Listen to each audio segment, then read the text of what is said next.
ఈరోజు మన రెసిపీ తోటకూర ఫ్రై అండి. తోటకూరలో ఉల్లిపాయ ఎక్కువ వేసుకొని వెల్లుల్లి ఎక్కువ వేసుకొని చేసుకుంటే బాగుంటుంది. పచ్చికారం వేసి చేస్తున్నాం అనమాట. పొయ్యి మీద ఆల్రెడీ గిన్నె పెట్టాను. నేను ఇంట్లో మురుకులు చేసాం. మురుకులు కాల్చిన నూనె ఉంది, అది వేస్తున్నాను.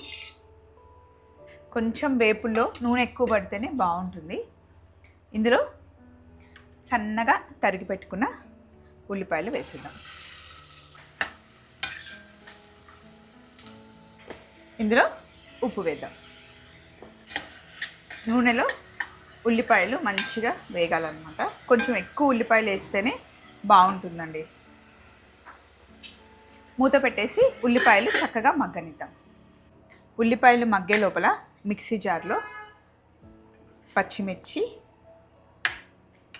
వెల్లుల్లి, కొంచెం ఎక్కువ వెల్లుల్లి వేస్తే బాగుంటుంది. అల్లం వెల్లుల్లి వేయట్లేదు మనం.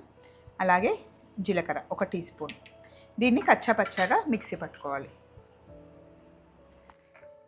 ఇలా కచ్చాపచ్చాగా మిక్సీ పట్టుకోవాలి. అలాగే ఉల్లిపాయలు మంచి ఫ్రై అయ్యాయి చూడండి. ఇందులో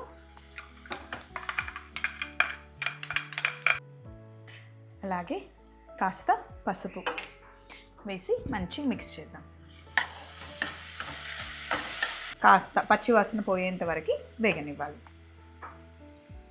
ముందుగానే నేను తోటకూరని కడిగి తర్వాత కట్ చేసుకున్నాను. ఎప్పుడు ఆకుకూరల్ని ఫస్ట్ కట్ చేసిన తర్వాత కడగకూడదు, ముందే కడిగి కట్ చేసుకోవాలి.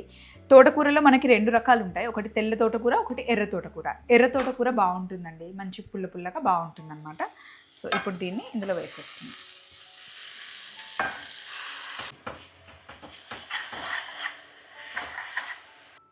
ఇలా కలిపి మూత పెట్టేసి చక్కగా కూరని మగ్గనివ్వాలి. ఆల్రెడీ నేను ఇందులో ఉప్పు కూడా వేసేసాను.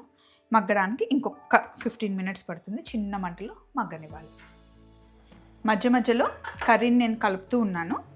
ఇలా దగ్గరగా వచ్చేంత వరకు ఉడికించుకోవాలన్నమాట. లాస్ట్ 2 మినిట్స్ మటుకి కొంచెం ఓపెన్గా కుక్ చేస్తే ఈ వాటర్ అనేది లాగేస్తుందండి. అంతే, సింపుల్గా తయారు చేసుకున్న తోటకూర వేపుడు అనమాట. ఉల్లిపాయలు ఎక్కువ వేసుకొని వెల్లుల్లి ఎక్కువ వేసుకుంటే చాలా బాగుంటుంది.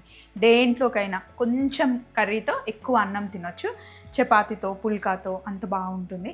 సో ఇదండి, ఇది కూడా ఒక సింపుల్ కర్రీ. తయారు చేసుకోండి. ఇంకేమైనా కర్రీస్ కావాలంటే రండి, కామెంట్ బాక్స్లో మాట్లాడుకుందాం. చలో మరి, బాయ్.